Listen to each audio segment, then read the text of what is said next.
Welcome to Untangling the World Knot of Consciousness, wrestling with the hard problems of mind and meaning in the modern scientific age. My name is John Vervaeke. I'm a cognitive psychologist and a cognitive scientist at the University of Toronto in Canada. Throughout the entire series, I will be joined in dialogue by my good friend and colleague, Gregg from James Madison University in the United States. Throughout, we are going to wrestle with the hard problems of how we can give an account of a phenomenon like consciousness within the scientific worldview, how we can wrestle with that problem in conjunction with the problem that Gregg calls the problem of psychology that is pervasive throughout psychology, which is that psychology has no unified descriptive metaphysics by which it talks about mind and or behavior. Throughout this, we will be talking about some of the most important philosophical, cognitive scientific, and neuroscientific accounts of consciousness. So I hope you'll join us throughout. We'll do a little bit of a role reversal, and I'm happy to do so, in which Gregg is going to take the mic most of the time, and I'm going to act as the person being his interlocutor and commentator. So welcome, Gregg. As always, it's great to be here with you. It's really fun to be here. Always look forward to this, John. So my hope is that the audience can see, why I've been trailing you, and then I get to share kind of how your frame for relevance realization works like a lock and key in some of the systems that I've developed. So I really look forward to that. I appreciate that too. So today what I'm going to be talking about is behavioral investment theory. Mm-hmm. Okay. Mm-hmm. And behavioral investment theory is a frame I developed over a 2 to 3 year period after I had built the tree of knowledge system. Mm-hmm. Which you recall is a matter, life, mind, culture, and then it orients you toward joint points. I had already developed the idea of justification as really differentiating the primate from the person, right. Giving rise to that culture, and then the tree of knowledge popped, but I didn't really have a frame of reference exactly. I knew that it was neuroscience, evolution, cognition, and behavior. Mm-hmm. But it was kind of a cluster. And then over a period of 2 or 3 years, it got solidified into this thing I call behavioral investment theory. Right, okay? right. So then I'll share that with you, share what the key elements are, and then talk to you a little bit about how I made sense out of the evolution of cognition in 4 different stages. And then we'll hone in on the 2 middle stages. And I think they're going to line up very nicely with relevance realization's core and orient us to this thing we call consciousness in a particular way. Great. Sounds great, Gregg. Okay. So I'll do my PowerPoint thing and we'll jump back and forth. That's fine. My frame at some level. So I'm going to share my screen here.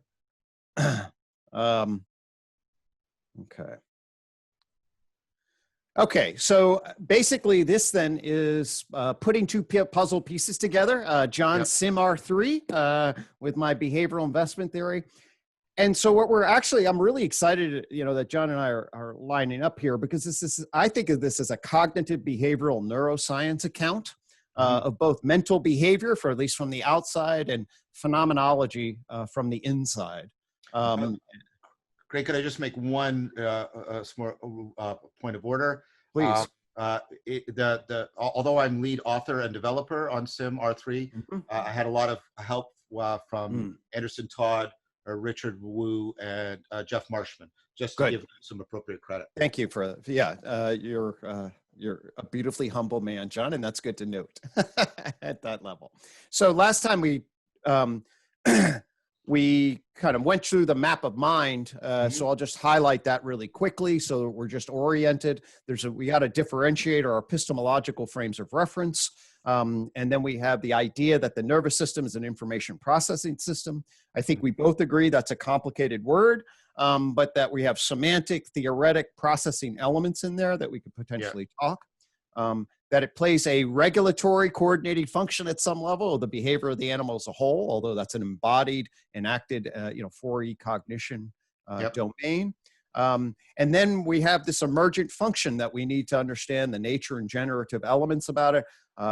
Call it phenomenology, experiential consciousness, the experiential self, and where does that and how does that emerge? And that's what I'll be talking about. And you've made this for me, very powerful distinction between adjectival consciousness, adverbial, and I realize that sits with a particular differentiation that I've made that I'll be sharing later on. And then we talked about, as you know, my frame on propositional knowledge and justification. And then my excitement is, is seeing the linkages. And here are some, the 4 Ps that we discussed in relation, and indeed even transjective ways of thinking about instead of objective subjective. Right. So for me, one of the things that I'd like to do also is just locate the kind of work that we're doing. Yep. This is what I call my metaphysical empirical continuum, okay, which basically argues there's sort of a continuum of abstraction, ranging from empirical data, at least in the scientific frame of understanding, ranging from empirical data to hypothesis, theory, and paradigm. You'd recognize that from Thomas Kuhn. Of course.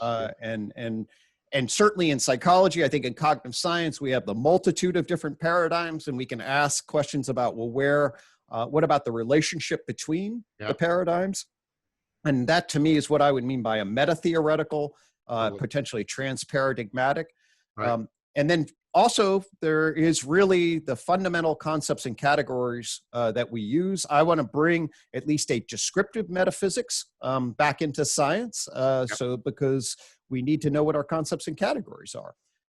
And along those lines, the 4 Ps and map of mind, what we just talked about, really have this sort of descriptive flavor so that we have our proper epistemological, ontological reference points. But then the question is, well, what are those domains and how can we describe much more nuanced causal, iterative, dynamic interrelations between them? And I see behavioral investment theory. I see your SIM R3 and just as these meta-theoretical systems. And BIT really is sort of the foundation of the nervous system and animal activity. And I'll talk about that. And then we have the evolution of the cognitive consciousness architecture. And then ultimately, then on top of that, this talking intersubjective propositional justifying. And I think that and what I'm really excited about is SIM-R3 then fits and builds a particular kind of meta-theoretical understanding that I was lacking. But now with this, it connects and brings a tighter and more coherent picture together. Yeah, this is beautiful, Greg. So just a reminder, so here's the tree of knowledge system, which is, of course, the cosmic evolutionary map I use. I consider it a new map of big history. And the really interesting thing about, if you look at a map of big history, they make no differentiation between life and what we would, at least what I would encourage us to call as mind, or the dimension of the animal conscious cognition. There's no separation there at all. But I think the evolution of the nervous system is a big deal. And things change quite dramatically. Even though plants are unbelievably smart, we're learning more every day about what fungi can do. Something still pretty magical happens at the level of the animal. I agree. And so behavioral investment theory hones in on this, and it is a frame. It's a meta-theoretical frame of reference that says, hey, this is the way we can understand complex feedback loops that give rise to this new complex adaptive dimension or plane of existence.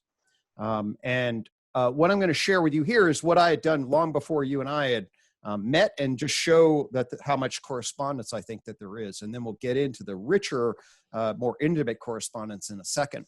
Can I just intervene for 1 second here, Greg? Because I think that's an important point. I think what Greg just said shouldn't go by without notice. Greg and I have worked until very recently completely independent from each other. Right. So this is I think this is what Greg is pointing to here, is this is a powerful convergence argument, which raises the plausibility of the argument significantly. Completely. And what's remarkable for me is both the convergence and the gap filling on both sides. I agree. It's just sort of like, it's a lock key function that creates a really beautiful whole. Right. It's convergence to complementarity, which I think is really that's a brilliant way of saying it. So behavioral investment theory is a meta theory. It links Skinner's behavioral selection with cognitive neuroscience built on an evolutionary foundation. Right. And to make this point, one of the things I noticed, as I'm sure you're familiar with, the modern evolutionary synthesis. The modern evolutionary synthesis happens in the 1920s to 1930s, where you have, before then, you have a number of different paradigms that are operative. Darwin's theory of natural selection is shared by some. Lamarck is still around some. You have the mutationists that are working in the lab and looking at genetics. But we see over the course of a 2-decade period that really they can marry Darwin's theory of natural selection with genetics to give rise to the idea of the modern synthesis, okay, which is the idea that natural selection operates on genetic combinations to create a population genetic shift. And that synthesis then has an unbelievably important implication. And while I think many people today would say it's definitely not complete, or there's a lot of, some holes in it, it was a remarkable synthesis at the time. And I think it's a very important framing. So I point this out because the behavioral investment theory also is a merger of a selection science, that's Skinner's theory of behavioral selection, with an information framing on the nervous system. And so there's a clear parallel between natural selection. I hadn't seen that before, Greg. I just want to appreciate that. So you've got Darwinian theory as a selectional theory, and then you've got Mendelian genetics as an information coding theory. The modern synthesis brings them together, and you're doing the same thing with BIT.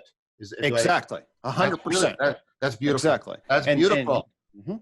And then you get cells, and then you get animals. Okay, so in terms of, so then you have a physiological complex adaptive structure, but it's being shaped by an information processing selection process on both accounts. So there's a genuine parallel. So behavioral investment theory is sort of a modern evolutionary synthesis model for the emergence of mind, defined as the animal behavioral pattern. And I see deep connections already with relevance realization theory. Keep going. So basically, these are the three placeholder characters. Sociobiology. I happen to be very influenced by the emergence of sociobiology, to make sure that I understood a modern evolutionary framework, and then of course B.F. Skinner, and really cognitive science is a wide variety of different angles. No easy person to put in there. Simon maybe. So the basics of behavioral investment theory says that when we look at an animal as a whole, the vector of mind is a vector of investment. Activity is expensive, it's costly in terms of time and energy. Actions must be spent. And really this becomes a whole mental behavioral plane of investment valuation. That's the fundamental idea. And actually at one point, before he was always mixed about how much you'd look into the animal. In 1938, Skinner identifies and references the exchange between the animal and the environment as a form of commerce, which basically was the animal's expending behaviors, and it gets a return on its investment, which is then going to create a selection process one way or the other.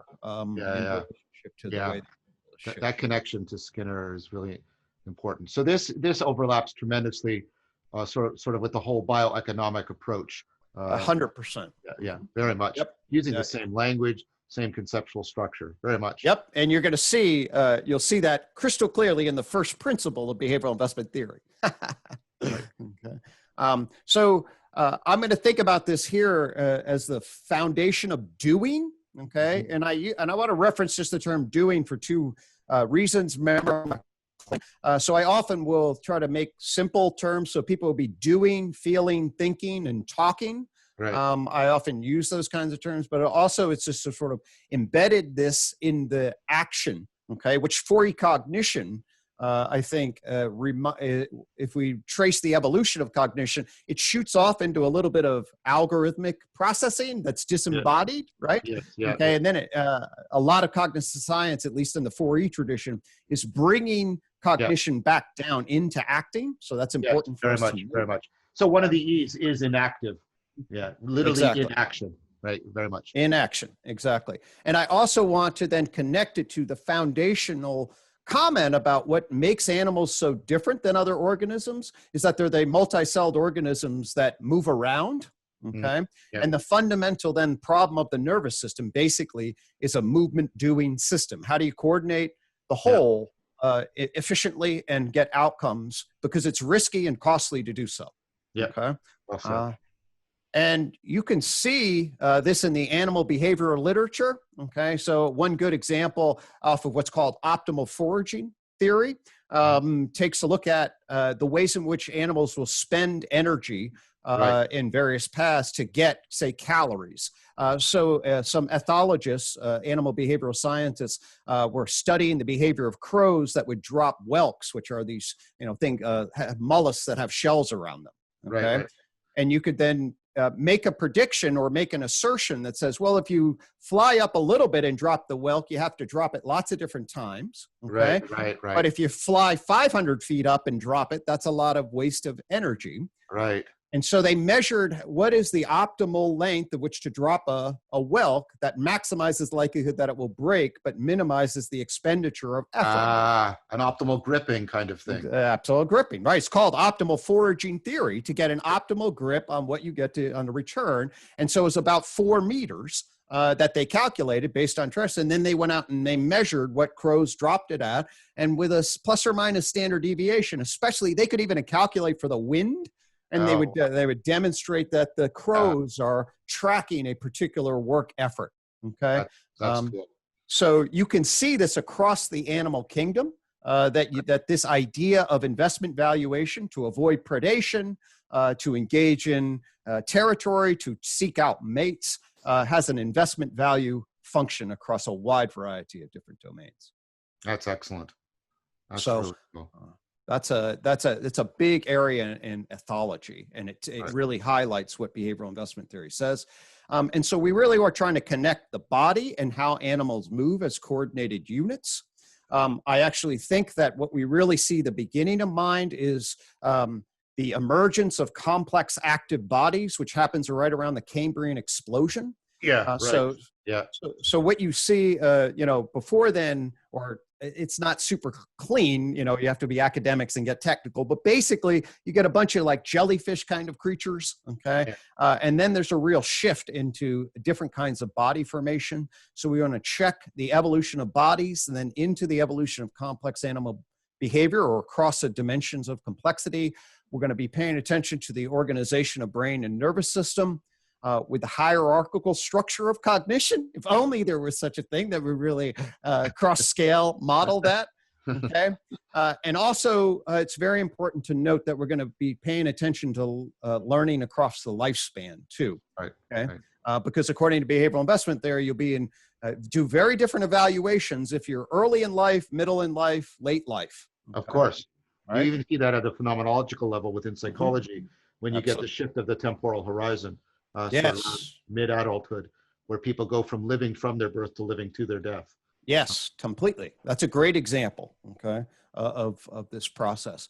As a meta-theoretical system, behavioral investment theory connects a cognitive approach, and by that I mean the broad information processing. So that is the nervous system, it takes inputs, does some sort of recursive calculation computation, and has output. It generates a semantic structural function that would be like the meaning, semiotic, and semantic element, and it's going to be functioning to reduce uncertainty in an information theoretic sense. Right. Okay? It's going to also connect to the behavioral science tradition of experimentation on animals in labs, initially identifying classical conditioning, which of course were Scholar Wagner, and those people have updated brilliantly. And then there have the operant and vicarious learning traditions. And then when you merge them, in fact, I have a really cool book here. This book, The Mind Within the Brain by David Reddish, who's an excellent behavioral neuroscience researcher who examines the ways in which animals make decisions under various cognitive loads and under circumstances, things along those lines. So you get a cognitive behavioral, and of course, founded on an evolutionary and neuroscience. So it's a cognitive behavioral bio developmental systems view. Right. And the idea here is that there's a way to consolidate this so that we can connect these into an assimilative, integrative system. While they have certainly different domains, we can bring a lot more coherence as opposed to so much fragmentation, pluralization, Exactly. excessive differentiation. So I just wanted to note for everybody, notice how Gregg is doing two things at once here. There's a content move he's making where he's explaining this phenomena by building this theory, but he's also doing something addressing the meta problem of the problem of psychology by exemplifying a way in which you can bring about the integration needed to address the fragmentation. So I just wanted to really make it clear to people that you're doing these two things in a really consonant manner at the same time. That's 100% correct. And you have to attend to both of those if you're actually going to achieve sort of a conciliant point. And one of the things that, that makes salient, if you pay attention to this, is that, well, where is psychology? And one of the big issues is that when you take the broad view, you realize, okay, there's these big domains of animal, which are all of this at one level. And then most people think of psychology as being human, and that animal-human relations are really interesting one. What this does is it says that actually we can, and biologists overlook this. In fact, the whole discipline of biology makes a continuity from life, and I mentioned the big history people overlook it. They don't. What this allows you to see is actually, no, there's a really a qualitative shift that can be organized, that's a proper at the level of the animal. And I wish we had stayed in the history of psychology. I wish we had called it comparative psychology for a while. I wish we had called this basic psychology, and they had maintained coherence around this cluster of insights. I think we would have had a lot more coherence that way. I agree. So now getting more back into the contents that you and I can then riff off of, there are 6 core principles, okay? So those are sort of the domains, and there are these principles. The first is the principle of energy economics. So you mentioned, so we're coming out, and this makes a very important point that I think we've alluded to a number of different ways, is that, well, philosophy kind of got stuck in mind versus matter, okay? But both you and I can agree is actually, well, mind versus life is really, the issue is that it is emerging out of a complex adaptive system that's engaged in all sorts of energy flow, information flow regulation systems. So it's higher order in relationship to that. You then get the principle, of course, of evolution over time. We've already spoken about that. There's a principle of behavioral genetics, in that there's going to be individual difference in behavioral genetics, which is going to create propensity. And of course, this is the fodder of which our evolution will operate, that then gives rise to different individual differences. And we then have a neurocomputational control principle, which is basically how I would describe the neurocognitive fusion, whereby essentially there's the brain is an information system, and it's understanding that hierarchical arrangement. We have the learning principle, okay, which is that the fundamental process of this thing, of the system, is to coordinate the investment, gather feedback, and make prediction, and that it can then be shaped by that feedback online across ontogeny, okay? And then the lifespan developmental history principle, which says you're going to focus investment values in different domains. Okay?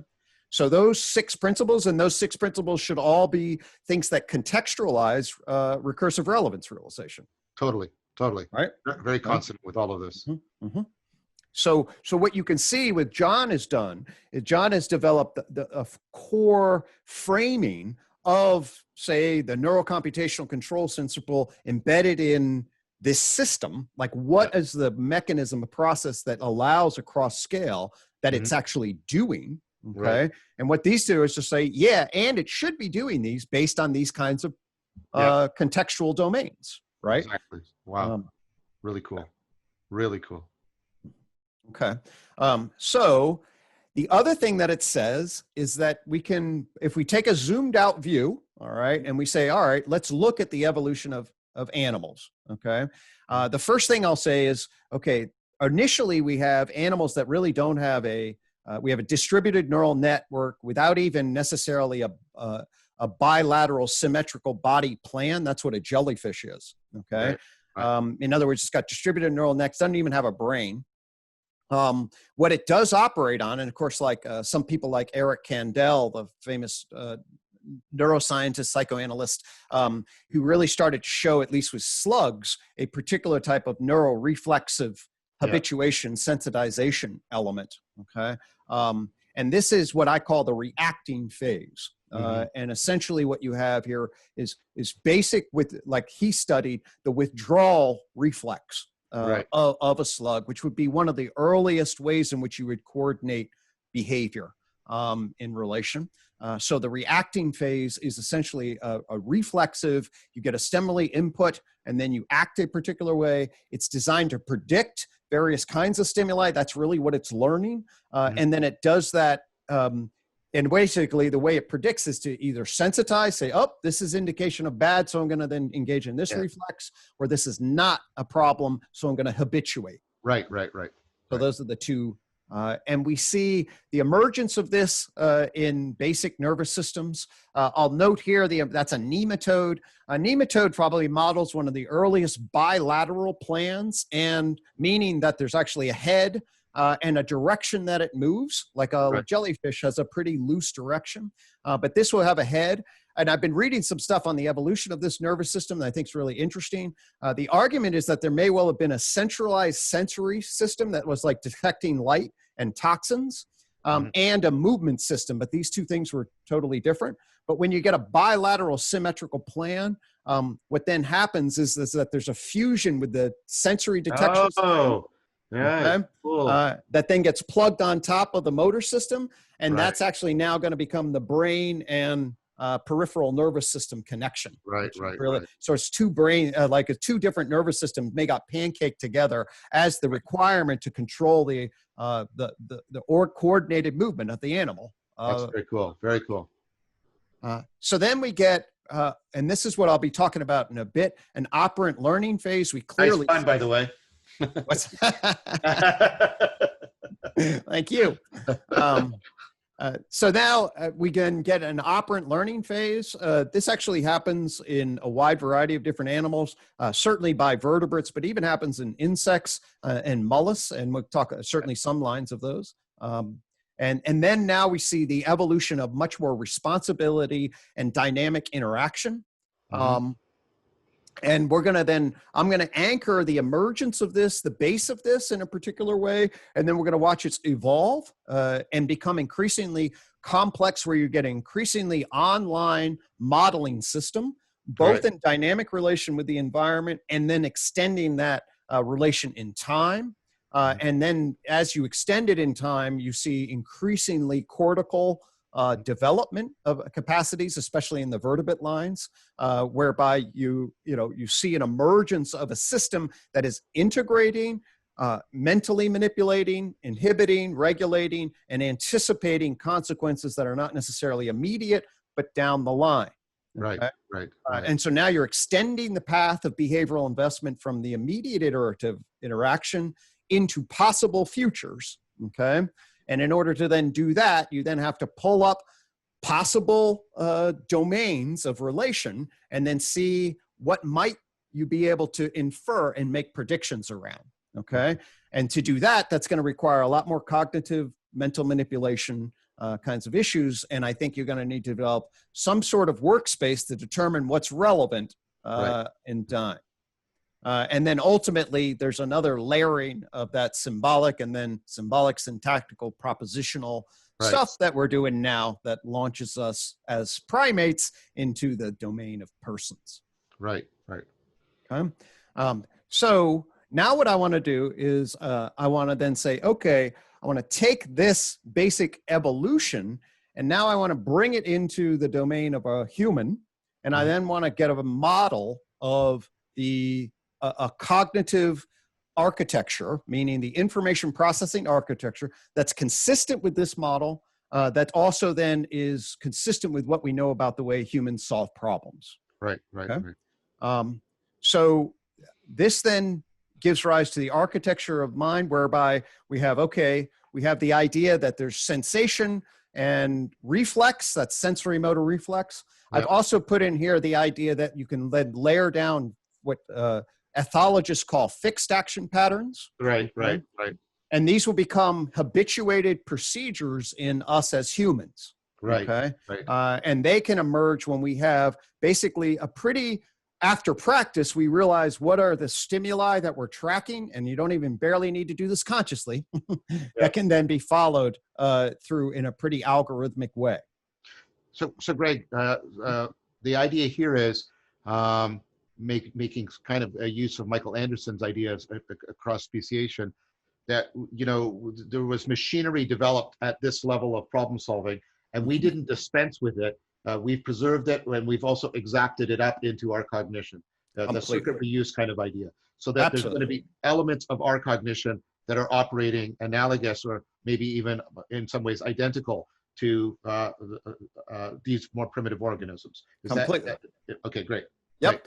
And I want to make a key point here is that there isn't that much in the way of consciousness that's required when you're basically releasing complicated behavior patterns. Yep. Yeah, exactly. Okay. Yeah. As opposed to these next steps, which I believe is when consciousness, and we can then talk about the parts of consciousness, but I'm talking about perspectival and participatory dynamic knowing here.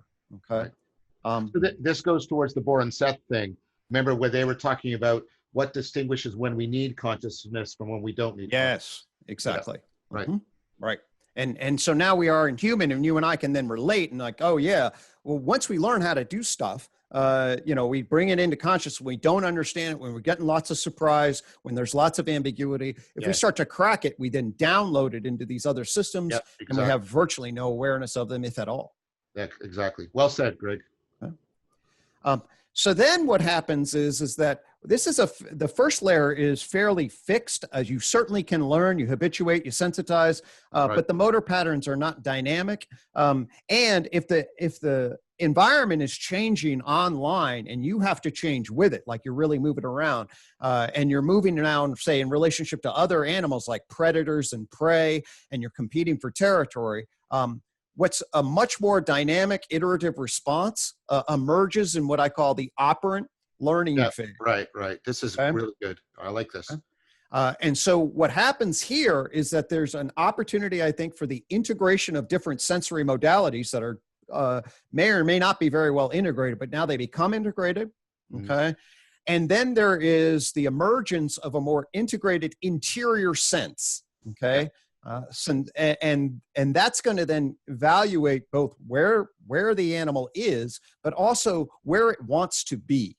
Right. And you see motivation here, which I'm going to argue has two broad domains: approach, okay, and avoidance. Mm-hmm. And we can put this in evolutionary terms, but basically what you have, the idea here is that you start to have templates. I had the pleasure, pain, parallel fitness principle. What positively correlated with survival and reproductive success, okay? And what negatively correlated with reproductive survival and reproductive success. Generally, you're going to want to avoid the things that negatively correlated with survival and reproductive success, and approach the things that positively correlated. And that is that intergenerational selection process is going to then shape the templates, and then the learning process fills in those templates. Okay. And indeed, the emotional system, emotion, energized motion, is going to be basically a set of likes and dislikes that then charges the animal, and by said gets it ready for action, prepares it, a perceptual response set to respond to appraisal and to take necessary action. Right. And I'm going to come back and I'll talk more about this as what's called a control theory equation. Okay. But we'll move up, and now we get into the third domain, where we really have the emergence of a cortex that's running simulation. Okay. Now we're pulling up. So this area then is going to become ready for reason, and then you can operate on it. Okay. And develop mental manipulation. All right. But of course, as soon as you do that, you then have to plan and sequence, because you're engaged in much more, inhibit possible reaction. So now this is a holding environment. All right. That's running behavioral investment simulation patterns. Okay.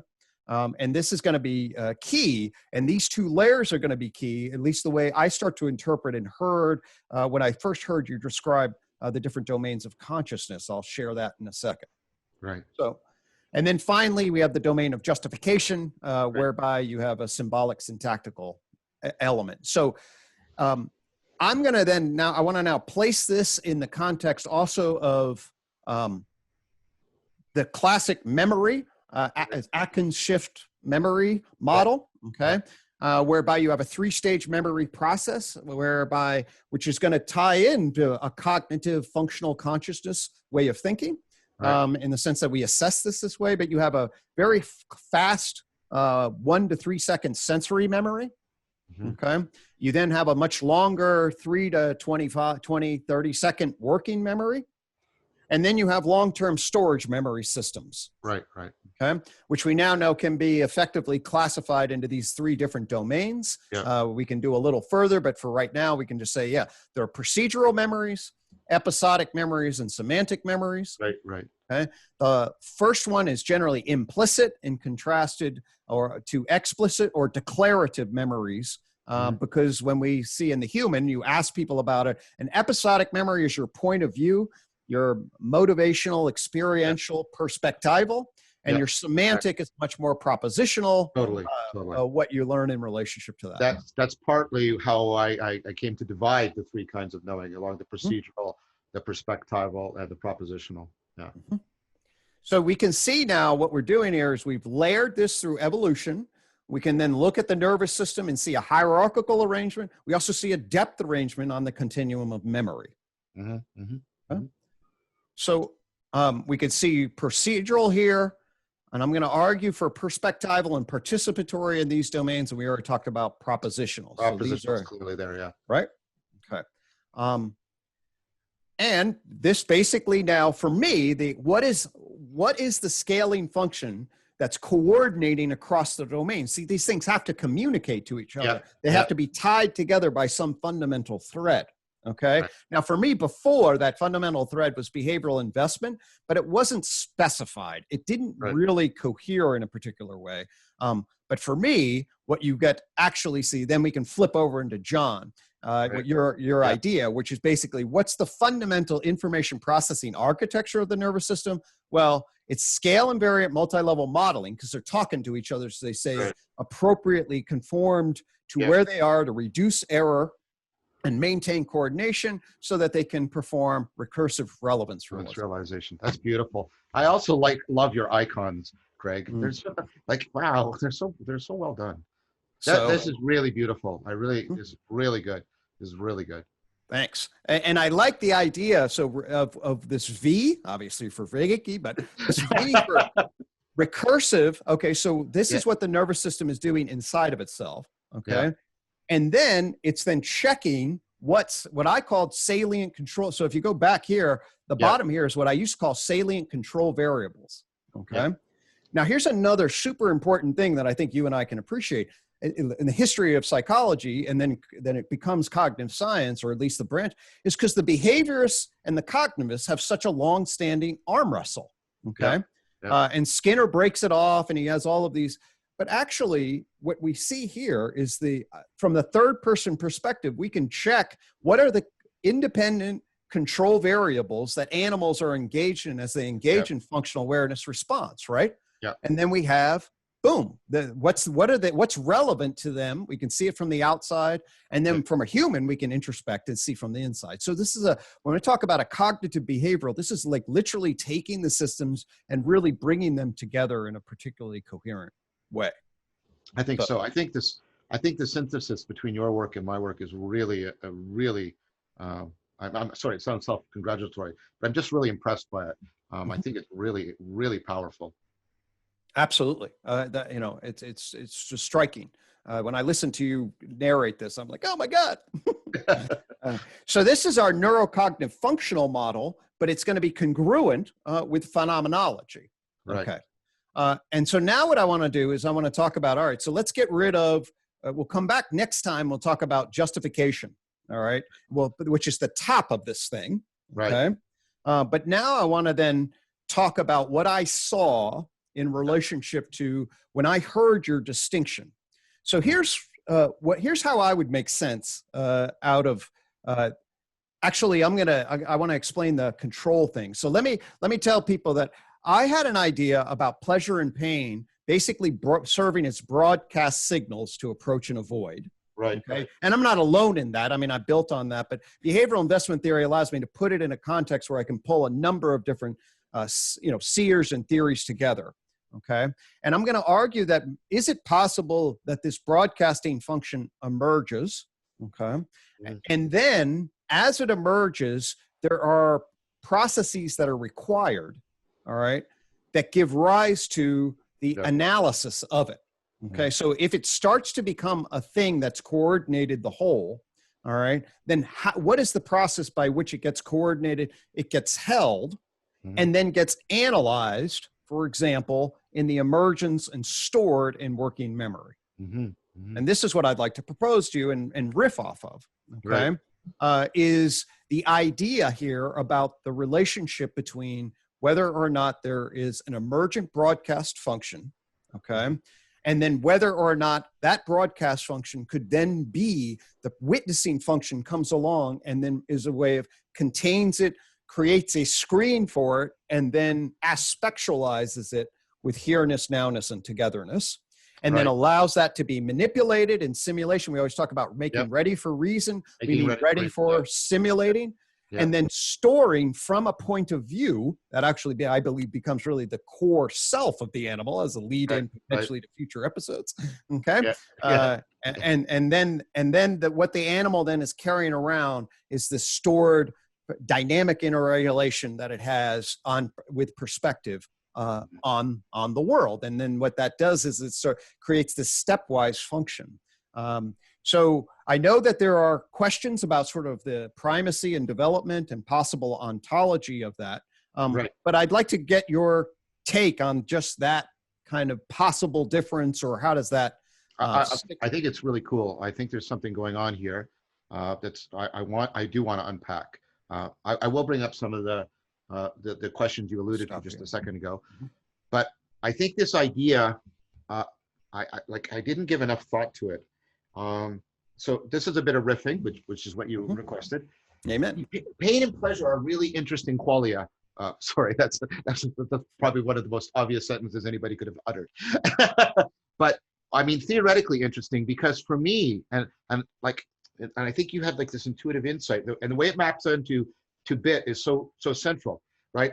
Because pain and pleasure really I see them as almost on the border between adjectival and adverbial, because pain and pleasure have a tremendous indexicality to them, a here-nowness salience that's clearly adverbial. But you're right, pain and pleasure also have the first initial proto-adjectival aspect to them, right?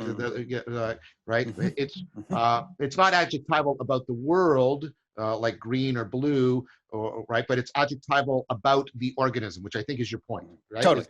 Good, bad. I mean, Exactly.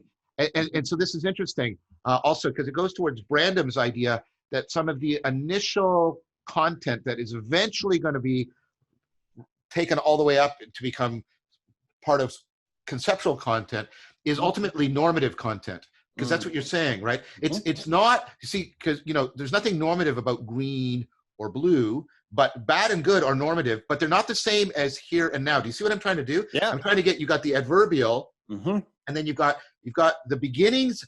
Like I think there's right. You've got the beginnings of a bridge between the adverbial and the adjectival in terms of this normative, right, kind of quality. Totally. 100%. So let me show you this real fast, and we'll come right back and riff. Okay. More. So here.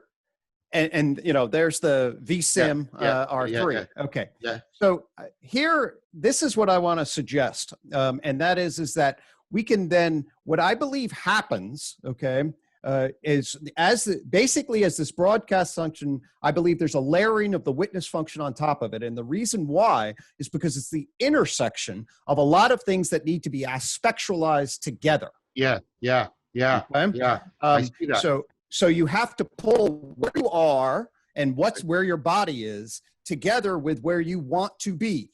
Yeah, exactly. Okay? Exactly. Because you have to solve both of those simultaneously to find your path of investment. So this is actually where relevance realization has to touch autopoiesis. That's what you're pointing to, right? Yeah, exactly. Absolutely. So you're actually specifying the way in which, well, to my mind, how relevance realization is actually grounded in the autopoiesis of the organism. That's why Exactly. Yes, exactly. Yes, exactly. Okay. So we can see this, and then we can put this in very basic cybernetic terms. Yeah. Okay. Which then, cybernetics, I think, got bumped off the sidelines, and we don't pay. I mean, I ask my students, doctoral level students, how many of them ever think about their behavior in control theory terms? And I would say maybe 10% have even heard about how to reference their behavior in control theory terms as doctoral students. Okay. It's much bigger. It's much bigger in areas of cognitive science, right? Because of the connection, the direct connection to to the design stance and trying to make machines that are actually intelligent agents, right? But I'm going to show here in a second about why this is such a basic formulation, and then set the stage for how it sets the stage for our understanding our primate heart as persons. Right.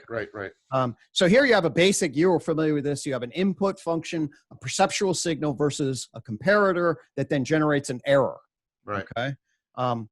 And I don't need to get too much into this, but here is we can now translate that basic control mechanism into this first two layers of the schematic that I have.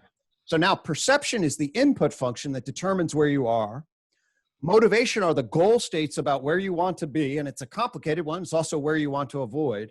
And then emotion energizes your action, okay? So where you perceive yourself, where you want to be or not, and emotion energizing that action, okay? And a classic example is you might have an idea about, what you want for breakfast. I want an egg. I have an idea of a perfectly formed egg that will create actually a comparator function. You'll then break up your goal states into a wide variety of different little goals. I got to go over to the fridge. Okay, I'll reduce discrepancy to that. I'll then pull out the egg. I start frying it up. And now I'm reducing discrepancy between where the egg actually is and where my ideal is. Okay. And then if I get some crazy thought and I wander around for a little while and I come back and I burned it, I say, oh, you idiot. Right. Because now I'm away from my goal, and then I'll feel a jolt of negativity. All right. And then I either start the process over and say, screw it, I'll just eat this lousy egg. Okay. So this approach is really tightly conciliant and integratable with, the work that Mark Miller and other people are doing of effective multi-hierarchical, effective recursive hierarchical predictive processing models. Yes, absolutely. Yeah. And what it does is it brings in, a lot of those predictive models, I think sometimes don't always understand the connection between valuation and emotion. Totally. Okay. And what this does is then that embeds the valuation and emotion about when you think about the whole investment as an investment value system, and you think about the control feedback loop as a perception mode of emotional feedback, and you think about emotion as being charged off pleasure and pain at some level, and there's good evidence for that. And it's just energizing action, approach, avoid. If you're familiar with Lisa Feldman Barrett's stuff on what the foundation of sort of the affect system is, and then how it gets tied into language, she actually uses this basic model herself in terms of, and then differentiates it at the level of language. So two more things, and then we can riff. Okay. One is that if you get into the clinical world, you'll actually then see you differentiate pleasure and pain. There's also, since it's an investment thing, there's active, passive, and you see a circumplex model of emotion, which is very important for us in the clinical world as setting the stage for understanding. Oh, go ahead. I'm sorry. I was just going to say, so that means there's simultaneously errors of commission and omission in this model, right? Absolutely. Yeah, right. Okay. I guess what I'm here, my emphasis is sort of in just because I'm a clinician, I want to then say that I can now plug in who tracks so much of what people feel and ask questions like, well, what is depression? What is anxiety? When are people content? This system allows me to connect to some core models. This is called the circumplex model of emotion. Right. Okay? Which allows you, basically argues that our emotional systems are on these two axes of pleasure and pain, and active and passive. And the last thing I'll do, and I know we can then start to wrap up and just riff and wrap up, is just put a nod here that this formulation, this PME formulation, can then get applied to the social world. Okay. And that's in what I do with the influence matrix, whereby it pulls out the motive and it says that we have motivational states for self-other relation, like I want you, John, to like me, okay? And I feel injured if you don't return my calls, okay? Right. That's low relational value. And the blue line suggests there may be some competitive dynamics. The red line suggests how we might cooperate or be attached in particular ways. The green line suggests our distancing. Right. And we can connect our emotional responses in relation. This opens up a self-other dimension. There's a famous theorist by Theodore Milan who argues that the core of our motivational, emotional are on three different axes: pleasure, pain, active, passive, and self-other. Right. And what this does is it enables us to see these connections. So I knew we didn't have a huge amount of time in relationship to that, but I wanted to then show, hey, when we get into the emotion motivational world, okay, and then I can then take that model and basically be like, oh, look at all the stuff I'm doing clinically, and look at all the underlying structures that are driving people and they're having conflicts about and things like that. That's amazing. Yeah. And so you're going to get a good bridging between the sort of cognitive and clinical psychology. Exactly.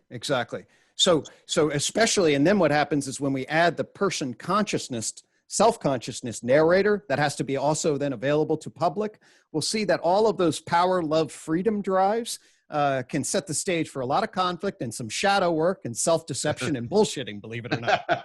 Yeah, that makes sense to me too. So that's cool. So there's a couple things that I wanted to riff on. Just one, I mentioned a minute ago, and I just wanted to put it in there. I'm glad it didn't disrupt you too much.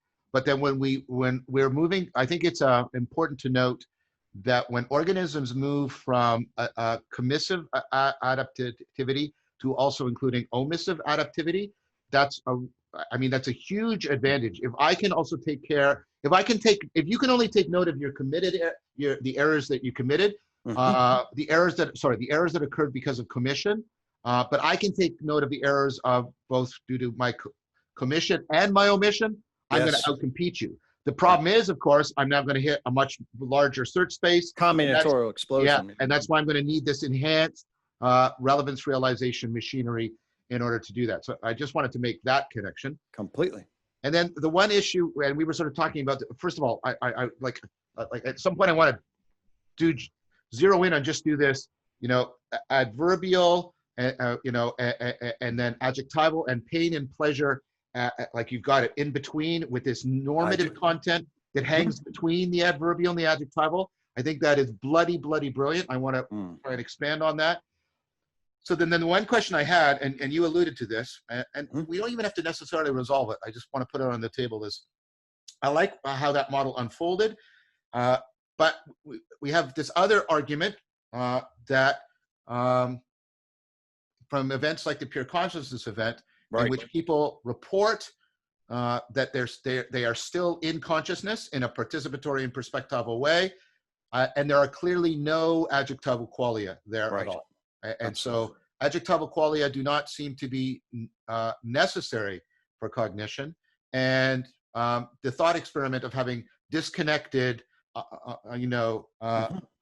adjectival qualia seems to say adjectival qualia are not sufficient. So we've got that they're neither necessary nor sufficient, so they're not part of the essence of consciousness, yet they are, and I'm trying to get these together because I don't think they're inconsistent with each other, but according to your proposal, although they're neither necessary nor sufficient, they are causal precursors, necessary causal precursors to the existence, the emergence of consciousness. Do I have it correct? 100%. So let's remember, I think that you can, when we talk about a pure consciousness event, we're basically, you're talking about meditating human beings. Yeah. Learn, I would argue, it's a process by which here's my understanding, and you're a meditator, I'm not, so help me, help educate me. Okay. I've never I can't say that I can empathize exactly with what a pure consciousness event is. So I'm limited in that regard. But my understanding of meditation is the capacity to cultivate attention on the witnessing function of the mind. Yeah, and even as you said, I think in a private conversation, moving the locus of identification to there. Yes, exactly, Yeah. exactly. And what happens to that system, to me, what happens is there's a will to attentional loop into the witnessing function. Okay, that's what meditation seems to train. Okay, and what seems to operate at a pure consciousness event, at least at a descriptive level, is that becomes what is. You know? And so it is a trained capacity, and I believe that in many ways this is your core epistemological system. I mean, and it's like how you know. And when people think about the essence of your soul and consciousness, that internal knowing function is what I think that people really and that's what your adjectival. So it hits our intuition that this is its essence, this is its necessary, this is function. But it's also the case that it's like something that people have to train themselves to isolate. Right. Okay. And so to me, and then what we're saying, especially this goes right with Descartes, is that something was starting to happen, okay, that then needed to be consolidated and used. Yeah. Okay. Yeah. And that's what I'm suggesting is that there's a broadcast pleasure pain bridge, okay, that then needed to be used and witnessed and manipulated, i.e. ready for reason for all of that. And then that once you get on top of that, that becomes the center of the perspectival participatory dynamic because it can track.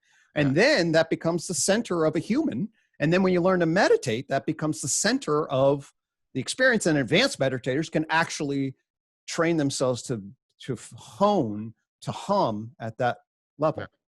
I think that's right. But I'm wondering then, I think all of that's good, but I'm wondering if maybe what we want is something like maybe we should reserve adjectival qualia for things that feed up into what you call mind three, that have a conceptual content to them, like green and blue, and then have something below the adverbial, which is something like the almost the normative qualia, right? Well, that may be. Oh, maybe. Yeah. The idea that, I mean, because that's, and, yeah, because, I like the idea of because relevance realization is ultimately a normative evaluation at primary. It's about caring about this rather than that. And then you could have the normative I think, I'm very excited about this. I think, sorry, I'm riffing on your idea in a way you might not intend, but I think John. The normative qualia emerge first, almost directly out of relevance realization. They are gathered by the witnessing framing function of adverbial qualia, and then that makes them ready for reason. And that readiness for reason is the more prototypical adjectival qualia of greenness and blueness and things like that. What do you think about that? I think that's brilliant. And I think that when there's a big debate between early and late consciousness, and I think that these people are talking about the pleasure pain as a base. And I think that people like Global Neuronal Workspace are talking about that second pulled in and working memory function. So I want to think about this. I love it when this is real dialogos, right? When an insight emerges, co-emerges from the participant.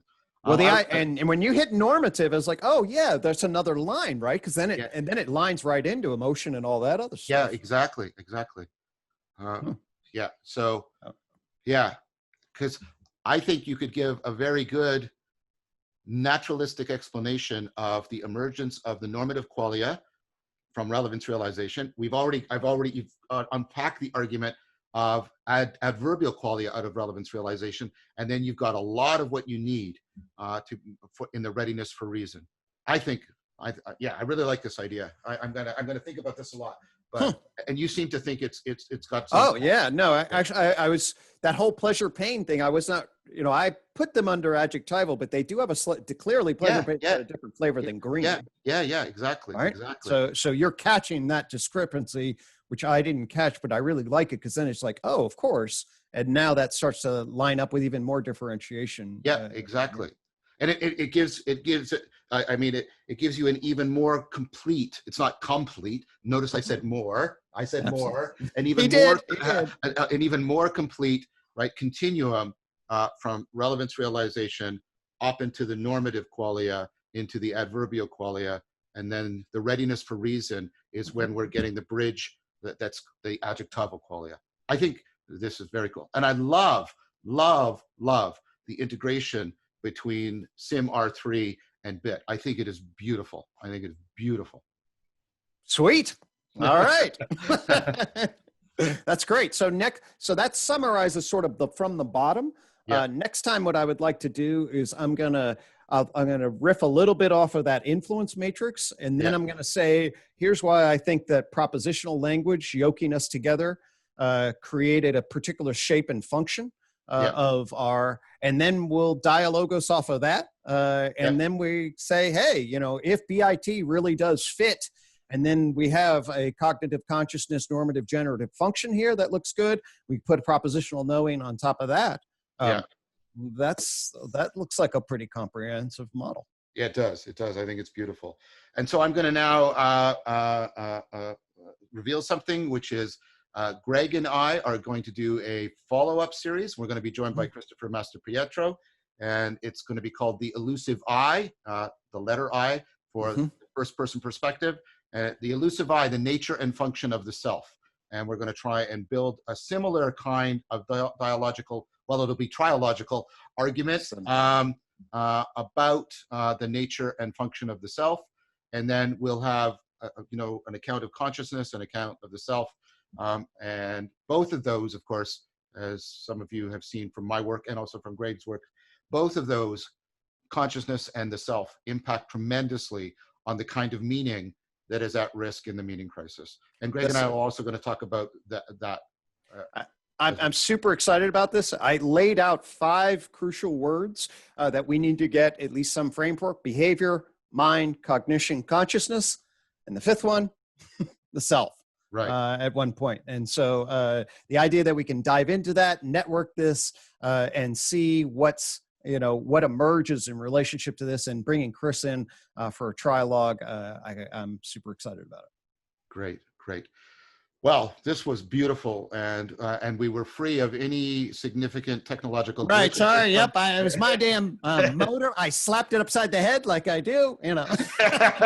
Turned it off as a bad modem, but then it came back and was all right. Right. So very, very cool. Okay, so I think I think unless you have anything more to say, I think we're done for today. I think that we have accomplished what I hope to accomplish. Thank you so much for being a wonderful interlude. I'm glad we were able to riff at the end, and that does seem like something we'll both metabolize. Yeah, there's a really cool insight there that I really like. It's very, very tasty, and I want to explore it more.